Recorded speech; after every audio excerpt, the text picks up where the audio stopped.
Today we're taking a look at one of the most exciting new products in disc golf. That's right, it is the NERF Prodigy collaboration. I've got the NERF putter in my hands before you, and I am pumped to check this thing out. I've not thrown it yet, obviously, still in the packaging here, but I've not even seen anyone else throw this yet because I've been avoiding all of the marketing and advertising and all the other videos out there because I wanted to get a good, honest reaction to how these very strange discs fly, which means it is time to rip this thing open and do just that. So let's jump into it. So first things first, I love the packaging on these. They are very reminiscent of many of the NERF toys that I had as a kid in the early 2000s. They come individually packaged here, and you can get these as putters, mid-ranges, or drivers. I figured the putter would probably be the one that I would enjoy the most, so that is the one that I picked up here. And I bought this for $17.99, which seems to be the going rate on Prodigy's website, which is interesting because it's kind of the price of just like a normal disc. Wasn't really sure how they would price these, but I was looking up like NERF footballs online, and it seems like those usually run like 15 to 25 bucks depending on the model. So $17.99, that makes sense. But here we go. We got our putter. First impression, it is super flexible. Obviously, it's made out of like the NERF foam material, which if you're like me and you grew up with all sorts of NERF items in your home, then you probably know exactly how this is gonna feel.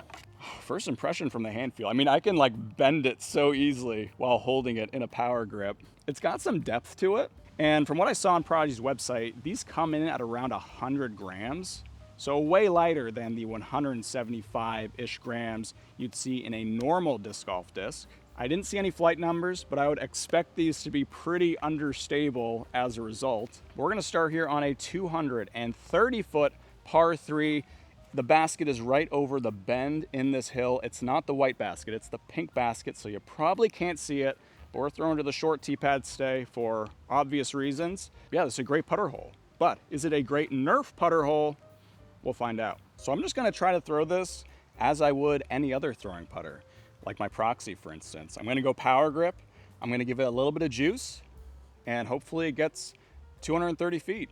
I have no idea if this will yield a real disc golf flight or not. Oh, nice. Wait, that's got some fade on it. That is so surprising. All right, so it's not really understable. I mean, I threw that the same way I would throw my Proxy. Felt a little weird, a little floppy in the power grip, but hey, we got a legit flight out of that. That fade makes me pretty confident that we'll be able to throw this with some juice without worrying about it just turning over on us. Let's see how it held up here. No damage yet. A little bit of discoloration, but just kind of rubs right off. Now again, these are like 100 grams, so probably not gonna make great putters. But for throwing, these might actually be kind of legit. This is a 255-foot par 3, bends off to the left. It's a hyzer through this right gap. So we're gonna put this on some hyzer. Look at that. That held the line perfectly. That was so good. This is an actual disc golf disc. All right, I'm in love. I love this. We did come up a little bit short here, but that's okay. Still got to get used to this. But yeah, I can juice this sucker. Next hole, I'm gonna throw this thing hard to really see what its limitations are. Oh, almost got the deep circle 2 on that. It's definitely floaty.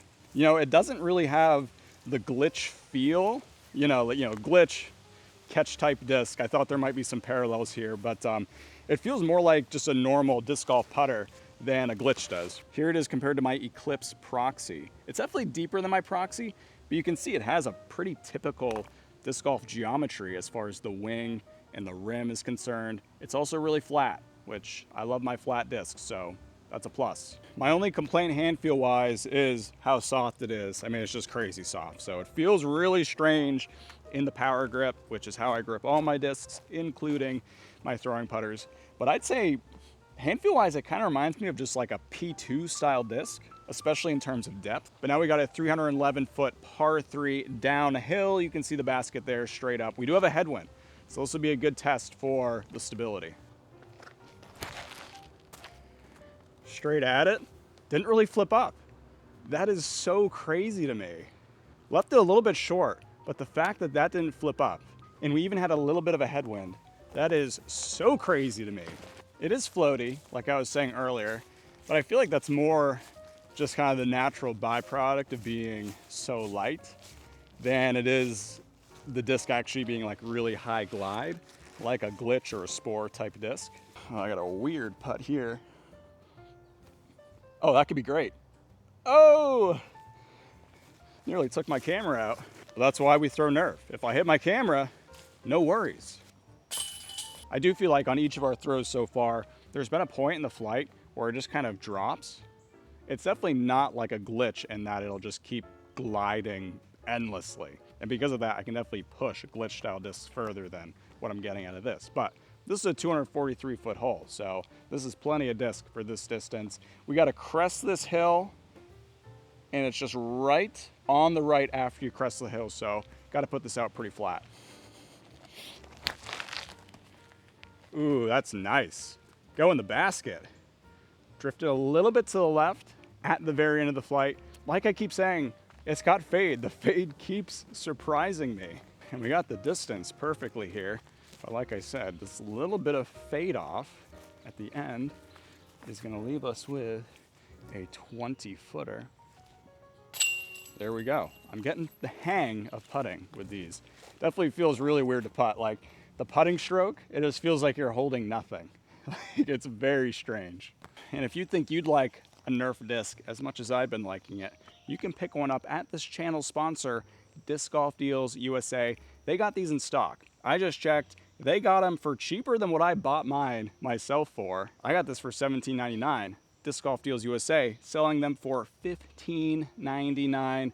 What a bargain. You can use my affiliate link in the description below to get 10% off your entire order, and it supports the channel, so pretty sick. Now we have a 324-foot par 3. We probably need more disc than this to get there. The number one concern here is the distance, so let's just juice it. Yeah, we're not gonna get the distance on that one. So I just kind of feel like it drops. It's so floaty, but not super glidey. It's kind of a weird mix. There we go. Great for approaches though. I definitely like it for approaches more than off the tee. Now here's a shot I've been wanting to try this on. 280-foot par 3, bends off to the right. So we got to start our NERF putter on some anhyzer, and I am very curious to see how it handles that angle because it has that fade, which makes me think we'll get a nice pan with the anhyzer. Not sure, but the downhill is also going to help us here. There we go. It's coming out. Oh, we clipped a tree, but that's okay. Probably not quite pin high, but a nice flight from it. Oh, there we go. Sink that. Oh! I mean, I just hit the camera dead on. These are the risks I can take with a NERF disc that I would not be doing with a normal disc. What a great idea and fantastic execution. You know, this isn't like sponsored by Prodigy or anything. You know, I don't have a relationship with them. I just think they did an amazing job with this NERF putter. The fact that it is light, it is made out of a material that you've never seen a disc made out of, for disc golf that is, but it still flies like a disc golf disc. I don't know what black magic they put into this, but I absolutely love it. This is a home run.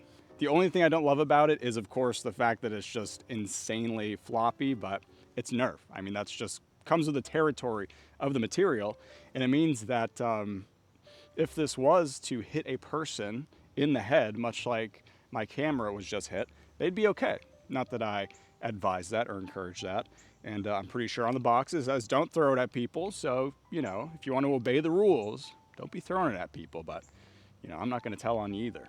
We didn't throw it a ton out here today, but there's a few throws I did off camera, and it's really stood up well. Like, it is not beat up at all. There's no gouges out of it. Like the bottom of the rim is a little bit discolored just from like the dirt that it's been hitting, but otherwise it still feels just like it did when I first took it out of the package, despite the fact that I've been throwing it like I would any other disc golf disc out here. So let me know down below if you're planning on picking up any of the NERF discs and what you think of them. I'm curious to try the mid-range and the driver, and this makes me want to go out and grab them. I might do that because I just really like this. I might grab more of these. I kind of want to just have one in my bag just to play, catch with. Obviously, glitched out discs are also great for catch, but this material I feel like is the best for that purpose. So if you enjoyed this video, I'd appreciate if you consider liking and subscribing. You can also follow me on UDisc community at Flying Fajita or Instagram at Flying Fajita Disc Golf. And as always, guys, I love you. Take care. I'll see you next time.